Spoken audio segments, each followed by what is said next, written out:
Josh, and thanks everyone. I was laughing because my Zoom was corrupted and we couldn't share a screen, and I was like, I'm about to talk about innovation in museums, and it all always goes back to your support service team. So anyway, thanks everyone for being here, and thanks Josh for inviting me. I cannot believe but I have been at Cleveland Museum of Art for over a decade. And the great thing about being in one place is that we've really been able to have a vision, have a strategy that we constantly iterate on. So today I'm going to kind of do a quick overview of all the things we've done, some of the things we're planning on doing, and leave room really to have anybody's questions and really make it a session that works for everybody on this call. So I'll get going. So I am Jane, as I said, and I've been at the museum for 10 years. But before this, I've kind of always had a position that never existed before that, I led Columbia University's the very first distance education program using dedicated T1 lines, and then it became video conferencing. We had the first engineering school that had our courses, syllabus is online. So you can all guess what year that was, way long ago. But since then, I've worked at Case Western University and also Great Lakes Science Center. But this has definitely been, of all the positions, one that we've been able to really use technology and innovation to make art matter to more audiences. So now I'm getting, sorry, it's we changed computers and this is not powering up. So, sorry. Okay, so one of the reasons I took this position is Cleveland Museums of Art's mission is to create transformative experiences through art for the benefit of all people forever. And that has been their mission since 1916, which I think that was such a visionary statement. And so when I took on this position back in 2010, it was in the middle of a building renovation, and it was when we were going to be creating a space that uses art and technology to make art more accessible and give people the tool sets to look closer, dive deeper, and not feel like you need an art history degree to go to a museum. So I just always like to mention over the last decade, some of the things we've been known for is Gallery One, which also our ArtLens app, which has every object on view at all times, and it had AR scanning back since 2012. It takes you to every artwork in the museum. We have ArtLens Exhibition, which is all gesture-based and was the next iteration of Gallery One. We have ArtLens Studio, where starts your relationship with the collection, and again, was the prototype for removing the touchscreens. Our wall that has been sort of copied around the world multiple times, and it's, again, uses every object on view. It's up to date at all times. And you're able to sort of stand there and start in ancient architecture and end up in contemporary photography. Anything you like, you can save, you can create your own tour, and then the app will take you throughout the museum. One of the things that I'm most proud about is our open access initiative. We were not the first museum to do open access, but we really pushed the boundary on making it truly, because we are a free museum, the next logical step was really making our collection free to the world. And that has allowed us to do a lot of incredible projects online, especially during the pandemic. We already had an integrated backend system in place. Everything we do is API driven, meaning that we're pulling all the content from our application systems where there's one source of truth. We have a huge digitization program. We're 98% digitized, but we've also moved to now 3D using photogrammetry. And then experimenting with AI to have tool sets to make art more engaging, but also everything we're doing now, we think about inclusive design, accessibility, and how AI can help us do that. So, and then of course, also our immersive exhibition. So it's been a really crazy nonstop. And every time I kind of think about, oh, maybe I would leave Cleveland because I'm a native New Yorker. It's like there's some other incredible project that I just can't help but get excited about and move forward on. So 12-12-12 Gallery 1 opened to the public. It was to attract, engage, and entertain and connect. So there were a lot of studies that thought people felt that if they didn't have an art history degree, what would they do? It's not really made for families. So we wanted to create a space that truly had actual masterworks, technology, but gave you ways that made you want to go into the galleries. We've always been never tech for tech's sake. It's always been about that it's about the art. And in 2016, I can't believe it's already been 8 years. We iterated on Gallery 1, and Gallery 1 was always going to be sort of a proof of concept, and we changed it all. Everything we do now is under the branding of ArtLens. But ArtLens Gallery, we kind of, instead of having the screens in front of the art, we put the art in front of the digital, meaning that you'll walk and you'll see an artwork, and then the screen behind it will bring you in. And the idea was that, could we remove the touch screen? Could we always make it about the art? And could you learn Art 101? Meaning, could I understand composition of an artwork, be it abstract or geometric? Could I understand symbolism? Is there a way to get clues between the gesture and emotion of an artwork to understand it better? And then, of course, all the purpose of all these artworks, their original purpose and context, all through gameplay. And that was sort of our idea there. And so we created ArtLens Gallery, and it truly was a way that we could get people to look at art in new ways. We had eye tracking. We used AI for the ability to look at art in new and different ways, and a lot of other things. Sorry, there was music on from the video. We also, as I said, we're getting people to look closer into the details. We used eye tracking, and the average person looks at an artwork 2 to 9 seconds in the gallery. In this way, you could look at it for 15 seconds, and then it would show not only your longest gaze and your first gaze, but actually where your eyes went.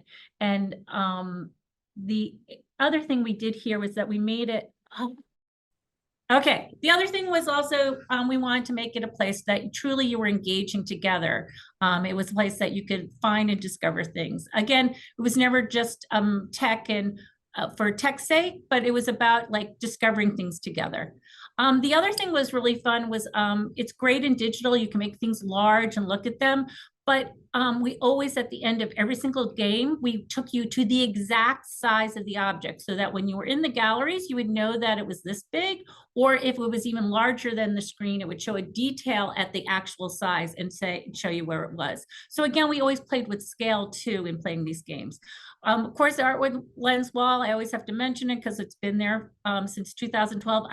We always talk about what would we do differently, but it actually really works well. Everyone still loves it. The one thing we changed was back in 2012, we had RFID cards on the back of your phone to be able to save objects, and we changed to Bluetooth in 2015, I think.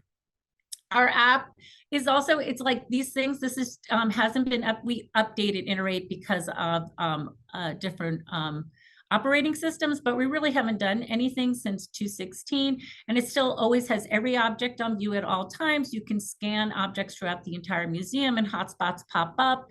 It has all the information that we pull from our backend systems that's on our collection online, and now we have scanning 3D. And of course, the best part is that you can create a tour from home, or you can create a tour from the wall, and it will take you throughout the museum. This ArtLens Studio is still, it's packed if you come every weekend. Families love it. It's part of ArtLens Gallery. It's where you start your relationship with the collection. And our idea was that through a study, we found that people, like we asked people about what were their favorite objects in the collection after they went to the museum, and they couldn't remember a lot of different details. And then we asked a group to take photos, and we asked them, and they remembered less because their brain was kind of like, I took a photo. The third group, though, we said, take a photo of a detail, and that group could tell you the composition, the color, what was going on. So we realized, let's make a space where half the space is all about the detail. So this one wall, and this Design.io did this, and they're incredibly talented firm also. And your body's a magnifying glass. And so when you different images will come up and you will be able to see the paint stroke, the colors, everything together. And then every 5 minutes, it switches to a different game where it's revealed, meaning with your body, you reveal the artwork and you can see the details together and guess what object it's going to be. This space is really not about the metadata, but then again, people said, we do want to know the title and the artist. So we do put those, we added that information on. We learn, we do constant evaluations and studies. The other side is really about creating with our collection. We really believe that by using our collection, it's also part of our open access program, you start your relationship. And when you go through the museum, you actually already know the collection. We have a beacon, and this is where it normally shows everything that's going on in the space and what's in the space. But as you're doing things, it comes up, your artwork, what you're creating, as you're creating a composition, as you're making a portrait, it shows up on this wall. We are very much about evaluations and analytics. Our white paper is that this was our evaluation team worked with an outside foundation, and it was everyone always was like, but is ArtLens working? Are you really doing what you're trying to do? And we did find that people, and this was an amazing evaluation, was over half a year, where people would come in, they get like a number iPad, they fill out some questions, they go to the museum. We didn't know where they were going. When they left, they filled out the iPad again. So we didn't know if they were going to ArtLens Gallery or not. We did find that 36% of the people that went into the museum did go into ArtLens Gallery and spend at least 5 minutes. And that made it one of the most popular galleries. But the other thing is people who went in that space left saying that they had learned more than people who didn't. We also did a lot with Meraki analytics. Things have changed with settings and stuff, so this is less useful to us these days, but we were able to sort of see anyone with a device where they were going, and if they spent up to 5 minutes in ArtLens Gallery, they spent 36 minutes to an hour more in the other galleries, the art galleries, and that was really exciting. All this information was coming to us. We also found they went to more galleries. They actually also went to the store, which was interesting. And so we were beginning to use this data to do more things, but then the pandemic came, and so we kind of refocused all our information to kind of our online. But people have always said, like, what has really been helpful that you can do this many things? We do have a small team relative to other museums that are doing digital at this level. And so it's always been sort of about a digital roadmap and strategy, which is part of our museum overall strategic plan. And so that everything we do is coming, we has the same sort of rules so that we can continue to iterate. We always have a sunsetting time. We always have analytics involved. And we always have goals. And so that makes it so the scope stays, is in a way that we can actually build upon it. It's also about cross collaboration.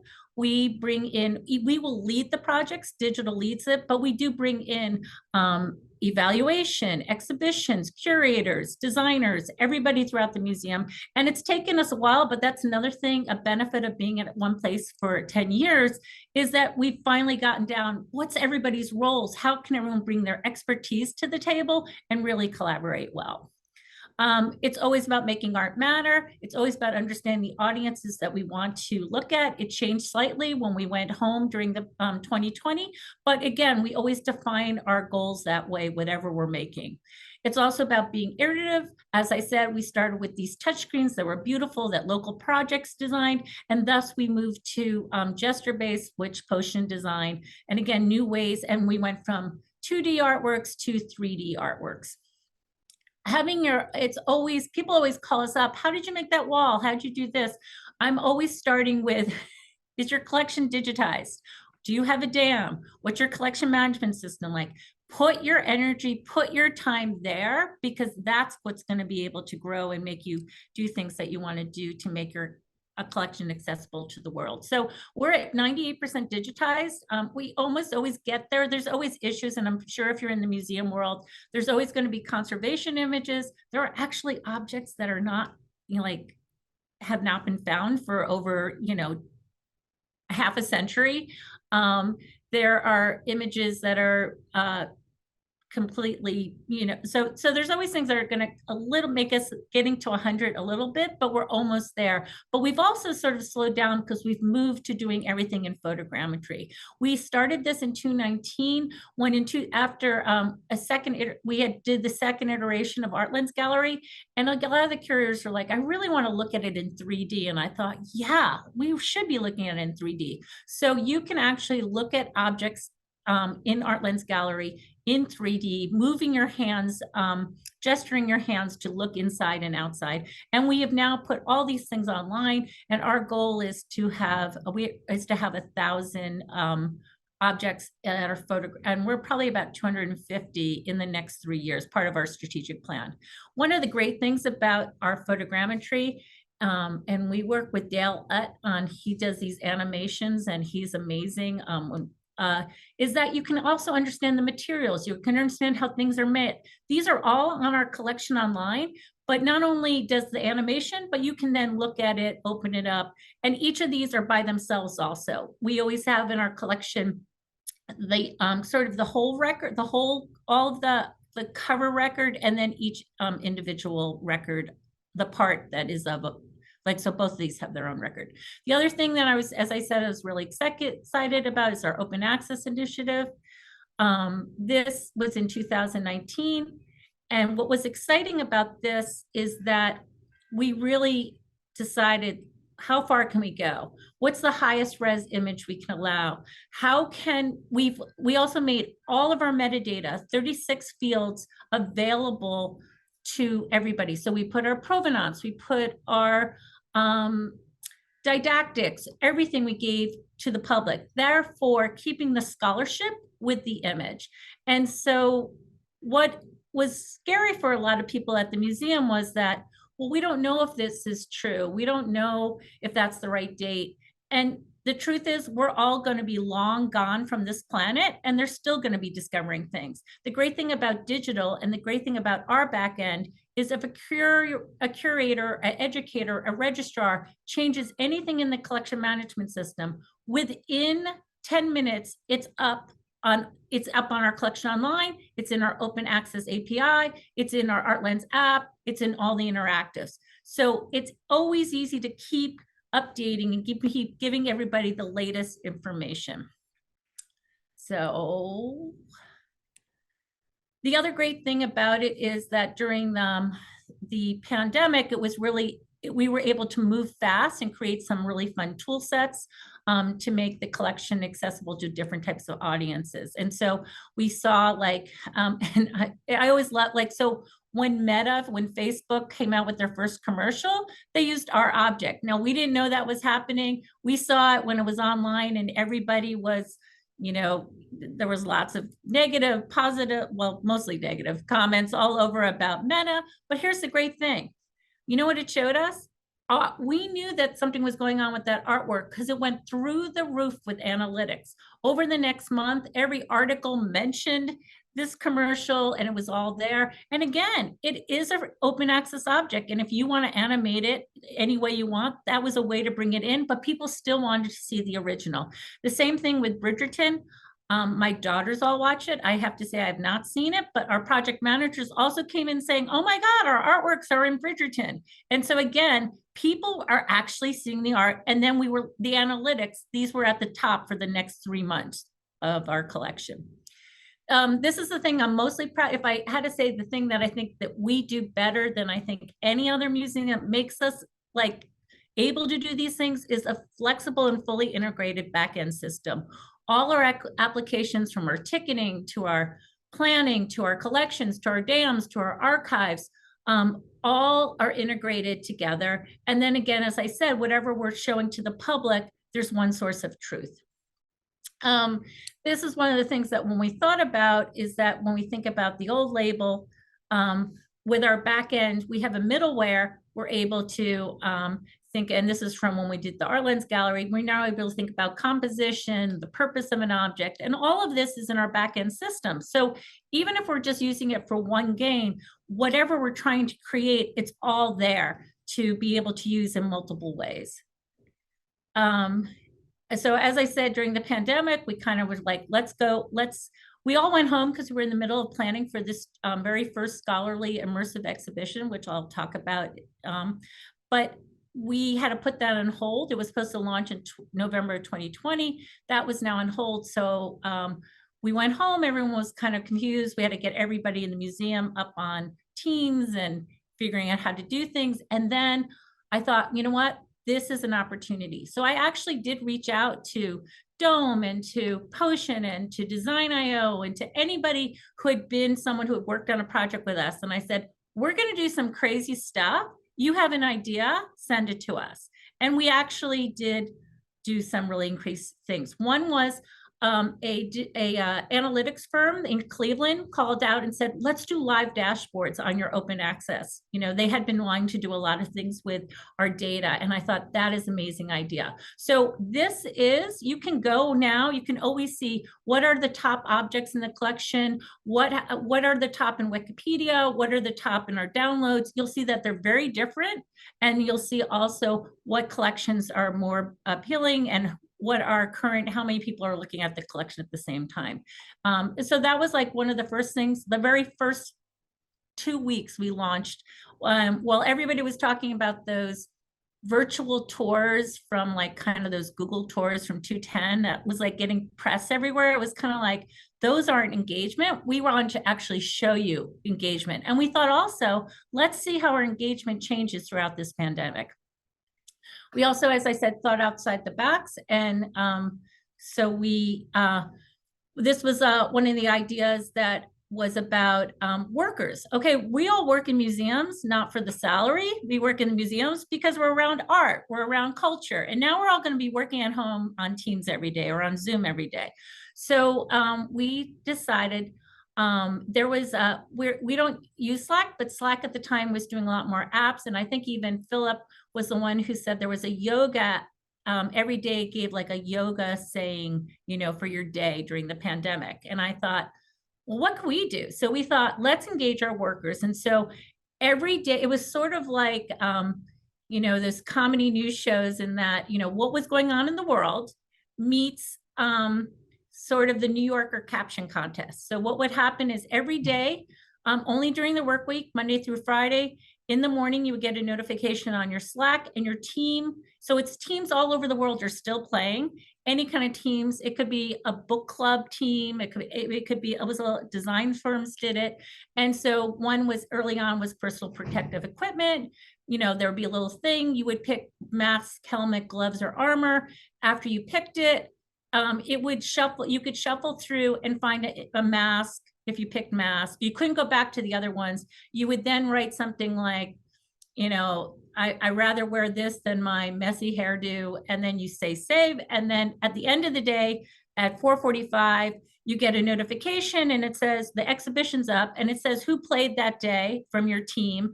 And it will show, it goes down and you got to see like who's really funny. You got to see artworks you never saw. We still, I will say we play all our games and then we kind of move on because we're doing other projects. We still play this game every day. And we get, when it doesn't work for some reason, we get emails every day like, oh, there's something wrong with your Slack. And as I said, we're not even like a Slack group.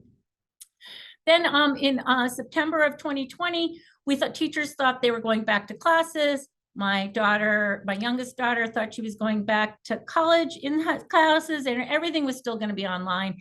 Everyone was zoomed out and we thought we need a quick way into the collection, no more video, like we need a fast way. So also we came up with, we worked with Design.io on is share your view, because your view, you weren't in the classroom, you were somewhere else. So take a picture of where you were and then you upload it and it matches with our collection and you can shuffle it and then add it to a gallery. It's on our current collection online. I mean, on our current website, go play it, it's super fun.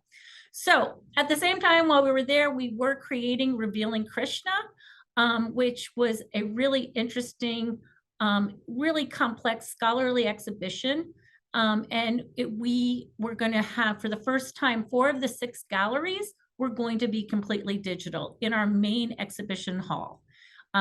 So I just wanted to say before we even go on, everyone was scared about this project. You know, it's one thing that digital innovation was doing all these crazy things, but don't touch our scholarly exhibitions. But our curator of East Asian was all for, we needed digital to tell this story. It was also, by the way, the highest rated exhibition ever, like above Monet in the Modern Garden, above our Kusama. And it was a very difficult subject. So we had to, that's Sonia, she's this amazing curator. That's Bill, our director of CMA. And they, in 2014, returned our Hanuman sculpture that was beloved, but we had figured out on our own that we should return it, that it was not, should not stay with us. And since we did it on our own, Cambodia was very excited by this, had a big celebration, and went into a agreement with us to say, let's do things together. Let's do this right. Let's show people how repatriation, the right way, can be like a really good thing and everyone can win. So the other thing is, they were on the left is our Krishna, the far left, and then they had a Krishna too. It's both of these gods were, there are 8 gods on Phnom Da, and both had put together in the 70s when we could not speak with Cambodia at all because of what was going on there. And we had put together a sculpture, had been in our galleries for years, and people loved it. Through technology and scans, we realized this was all done incorrect. And it ended up, we had to take these sculptures apart. And as you can see on the right side, this Steely came over to us. We've lost most of our legs. We sent it back over. I mean, there's a whole talk on how do you deaccessioning parts of an object across different countries is interesting enough. And thus, these are the new sculptures. And they wanted to have an exhibition showing what the sculptures look like. But fragmented sculptures on pedestals and galleries of Cambodian art, that's going to be really hard to get audiences to come in and understand. So Sonia said, how can we make this really engaging? And we talked about some of the goals.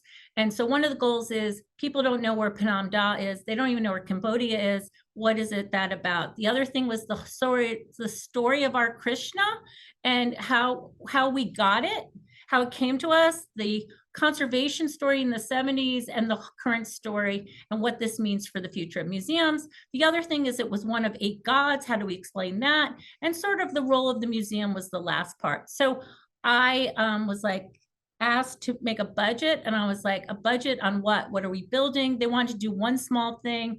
I brought in Dome, and they came up with 4 kind of ideas, and we were supposed to do one. We did all 4 because they were just so good. Journey was the first one, and it was about, there were these waterways to get to Phnom Da. And so when you entered the exhibition, you actually got to enter, and they had the sounds, the actual sounds that you hear when you're going there, and the chanting that you'll hear. All this is part of this entry space. And then when you go to the end, you don't go in and out, you go to the very end and you make a left turn. And these are the sculptures of Angkor Beret that is where Phnom Da is. The third part, first of all, doing a HoloLens experience by itself is insane, but we're putting it in the middle of the exhibition because it made the most sense. And so we really needed to figure out a way, how can you do HoloLens, keeping the movement going, that people would understand it. And then when you come out of HoloLens, here's the actual amazing gods and the reconstructed sculptures, and they have meaning. And then, of course, we couldn't bring all 8 gods, some were too fragile. So we recreated them. All of them are in 3D photogrammetry. It's beautiful. You can understand the iconography, but also when they turn around, this video doesn't even give it justice. Again, we were using, so there's no touch screens. Again, again, we had learned about not needing touch screens, and now in a sort of post-pandemic world, you're getting there, that we were ready to go.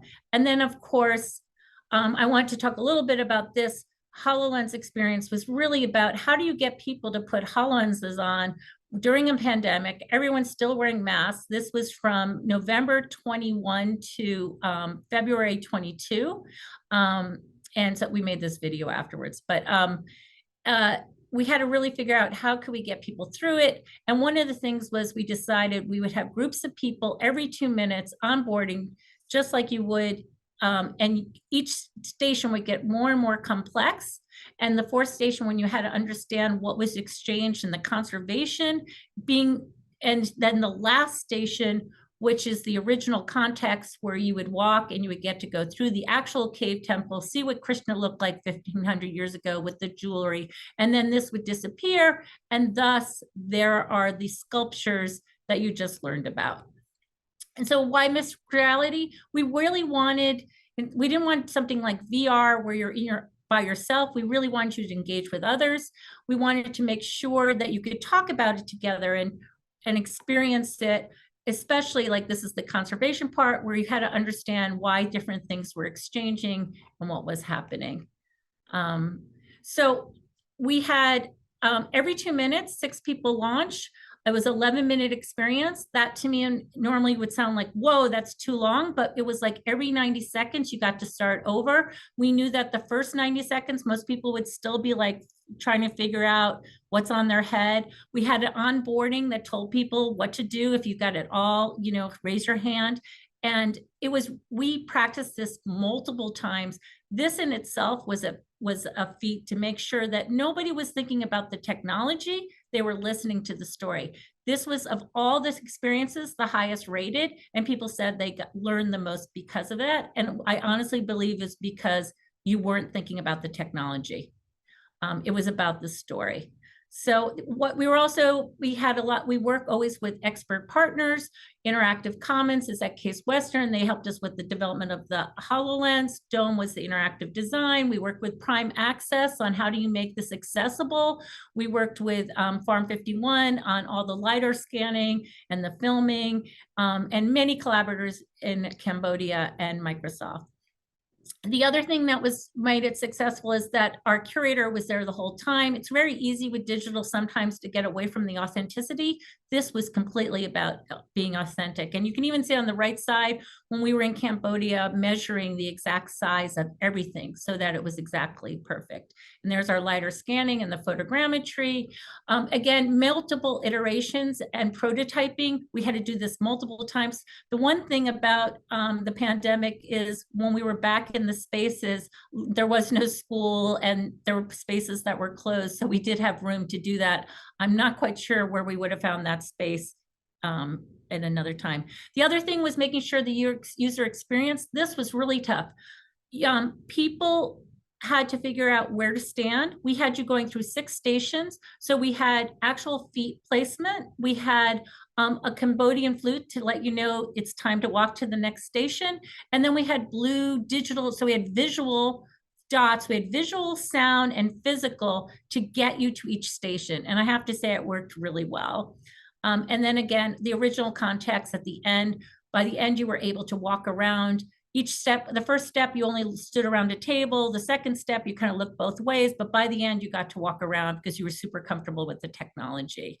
And as I said, outcomes was, of all the experiences, this one, I had the most stomach aches, but this is the one that most people liked. We were worried. We had hours of conversations of how do we let people not do this and still enjoy the exhibition. But 96% of the people who went into the exhibition actually did the HoloLens tour.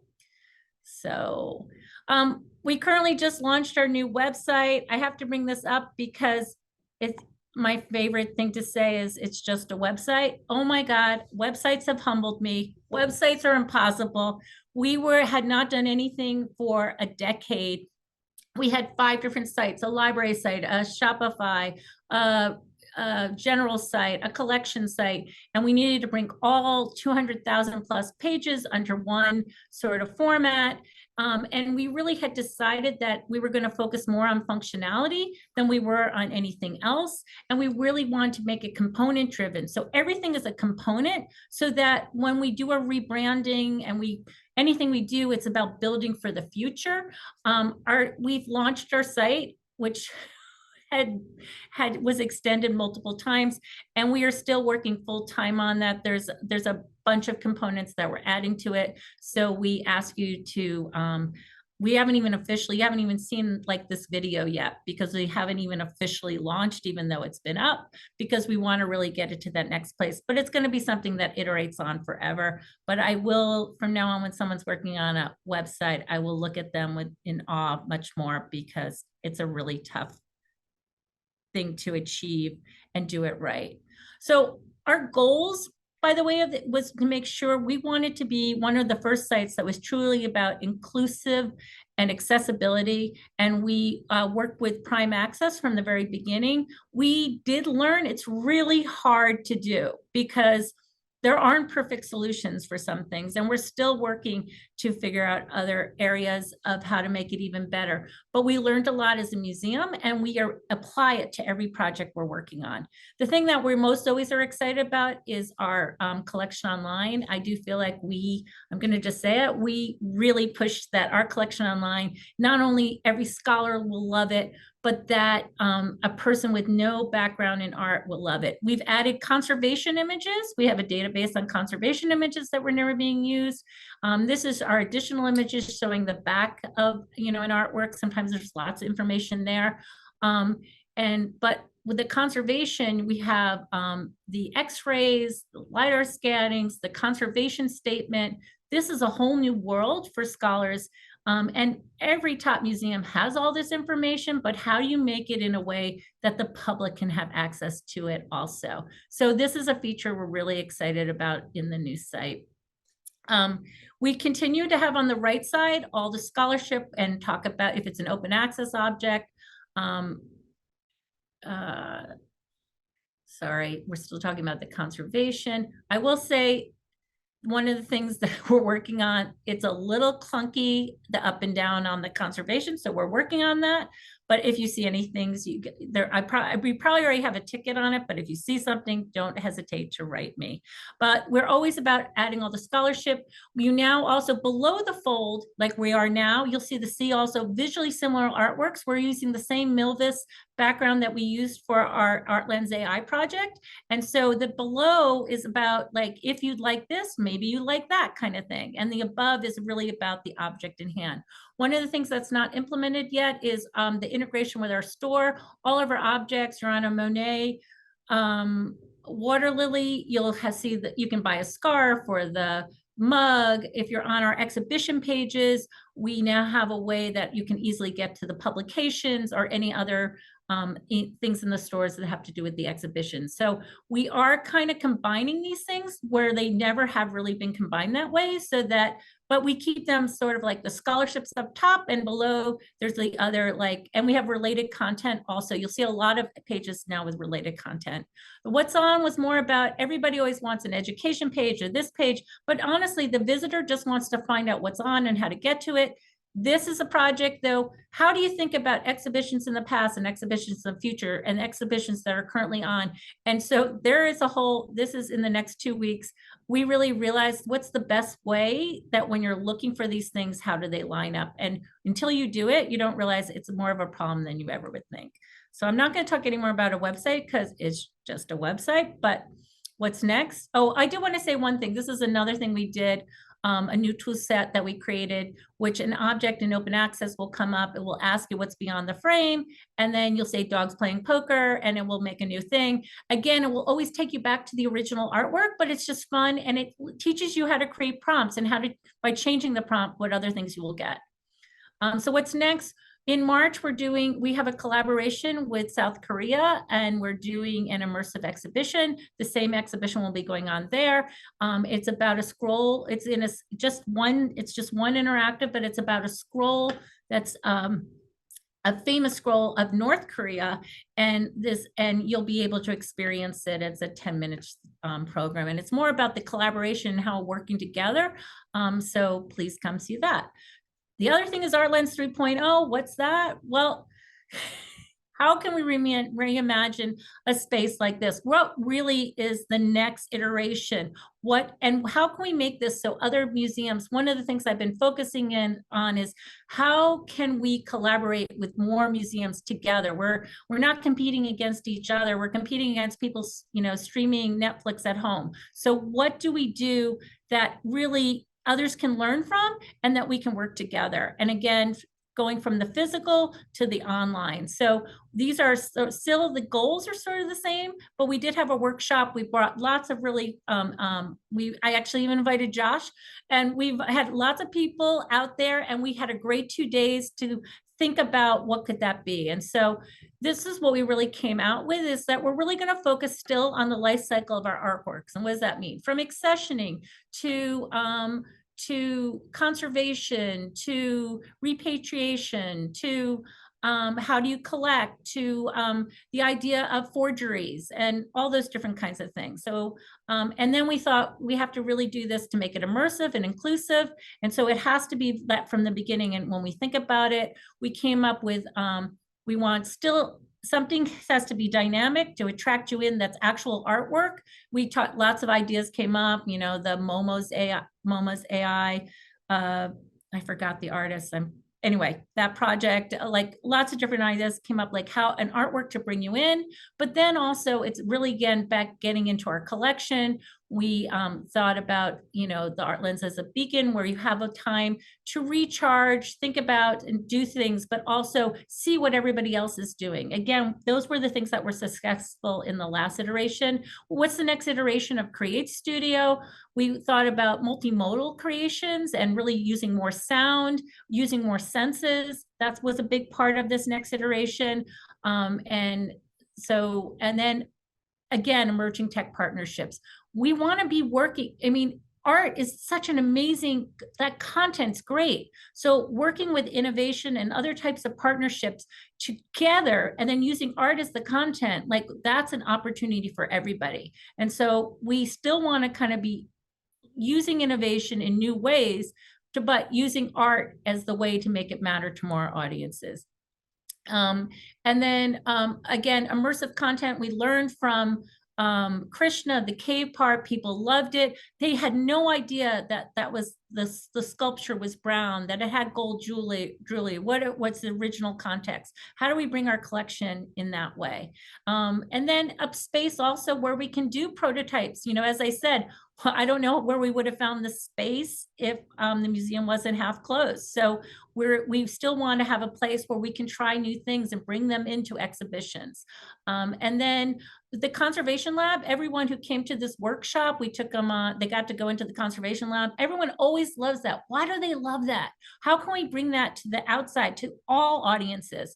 And so we came up with these superpower ideas. Like, what if I, you know, had X-ray vision and you could be tiny and someone, you know, and so what would that be like? And so we're thinking about that in the next iteration. Also, again, community dialogue. How do you see yourself in the objects? How do we get crowdsourcing? How do we really make this theirs? And then also tactile. That comes up all the time. We want tactile, you know, that everyone will bring it up, but then they say the same things you've heard 1,000 times. And just having materials that you can touch, or making something a 3D object that you can hold, that's not really the same material.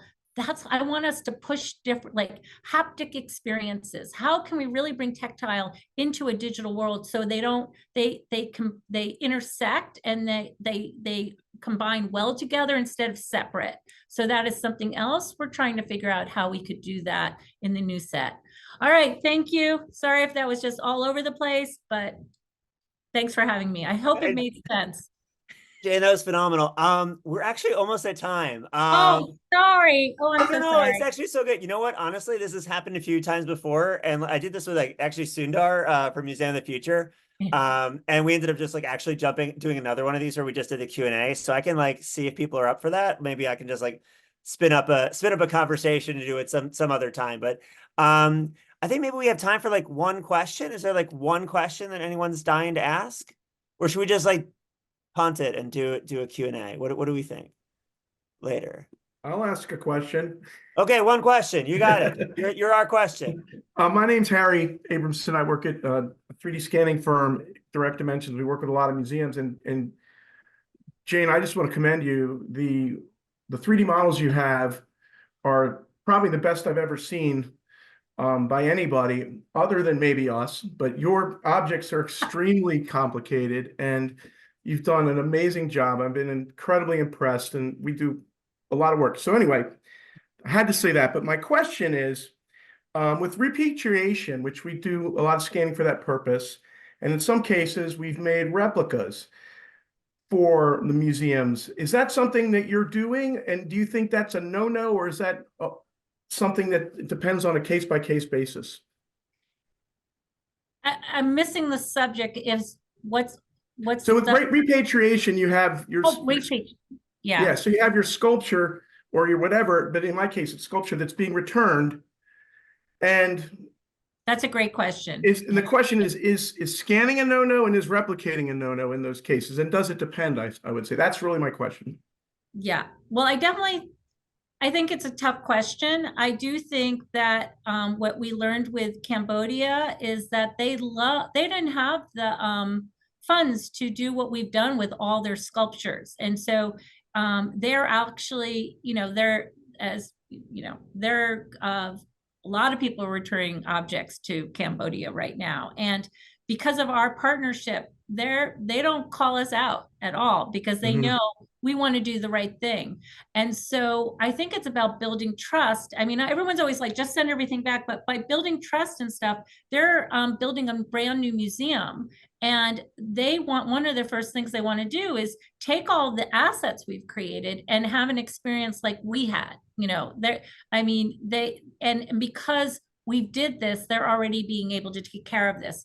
The question, when we do a lot of things in open access, we have 3D, and if something happened and it ended up it had to go back, what happens? Those 3D things are all out there in the world. I mean, people make 3Ds of our objects, so there's no control. But what I think a lot of institutions are really looking at sensitivity objects and things like that, and that's where we're taking more of a look at how do we manage those artworks.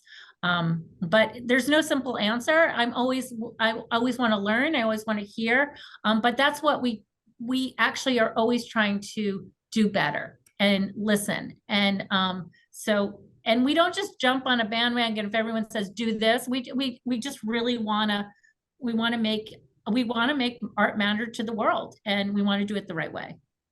So I didn't answer your question, Harry. Sorry. That was great. Okay, but you know what? We're gonna find a time. Maybe I'll pull a couple other speakers in. We'll do that future of whatever AM thing that I totally punted on. We can do one of those things. Sorry, that makes no sense to anybody else. But to everybody, thank you so much for being here. Jane, thank you so much for doing this. Thank you for all the amazing work that you're doing. It's super, super inspiring. And yeah, we'll keep the conversation going. Maybe we can find another time to get some questions and some conversation. But thank you everybody for joining us. Hope to see you again soon. If you have questions, concerns, ideas, provocations, you know where to find me. And come to Cleveland. I'm coming. Bye. Thank you. All right. Thanks everybody. Have a great one. See you. Bye. Thanks again, Jane. Bye.